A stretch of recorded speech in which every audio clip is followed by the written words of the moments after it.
রাজধানীর তেজগাঁওয়ে সোমবার সকালে প্রধানমন্ত্রীর কার্যালয়ে প্রধানমন্ত্রী শেখ হাসিনার সভাপতিত্বে বসে মন্ত্রিসভার নিয়মিত বৈঠক। আলোচনা হয় ৩টি এজেন্ডা নিয়ে। এতে ১৪ জন বোর্ড ডিরেক্টরের সমন্বয়ে পদ্মা সেতু রক্ষণাবেক্ষণে শতভাগ সরকারি মালিকানাধীন আলাদা কোম্পানি গঠনের প্রস্তাব অনুমোদন দেয় মন্ত্রিসভা। বিকালে সচিবালয়ে বৈঠকের বিস্তারিত তুলে ধরে সংবাদ সম্মেলন করেন মন্ত্রিপরিষদ সচিব। তিনি বলেন, পদ্মা সেতু রক্ষণাবেক্ষণে এই কোম্পানির প্রাথমিক মূলধন হবে ১,০০০ কোটি টাকা। ১,০০০ কোটি টাকা সম্বলিত সরকারি মালিকানাধীন রাষ্ট্র মালিকানাধীন একটি কোম্পানি হবে।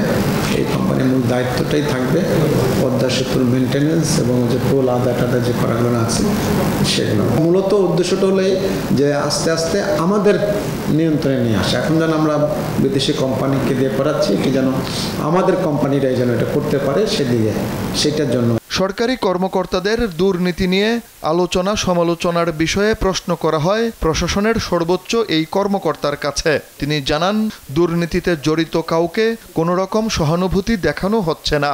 তো সরকারের তরফ থেকে অবস্থানটা তো পরিষ্কার হয়েছে যে দুর্নীতির কোনো বিষয়ের সাথে, দুর্নীতির সাথে যারা জড়িত তাদের ব্যাপারে তার কোনো রকম কোনো সহানুভূতির দৃষ্টিকোণ দেখানো হবে না এবং দেখানো হচ্ছে না। সরকারের সকল যন্ত্র, প্রশাসন যন্ত্র এই ব্যাপারে, এই দুর্নীতিবাজদের বিরুদ্ধে ব্যবস্থা নেওয়ার ব্যাপারে তো কেউ কখনো কোনো রকম বাধা কিংবা কোনো প্রশ্ন উত্থাপন করে। প্রত্যেকেই এক্ষেত্রে সরকারের সকল মেকানিজম এই দুর্নীতিবাজদের বিরুদ্ধে ব্যবস্থা নিতে সবসময় সহযোগিতা করছে।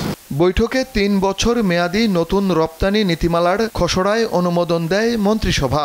ইলেকট্রনিক ডিভাইস তৈরি ও রপ্তানি বাড়ানোর জন্য প্রয়োজনীয় সহায়তার তাগিদ দিয়েছেন প্রধানমন্ত্রী।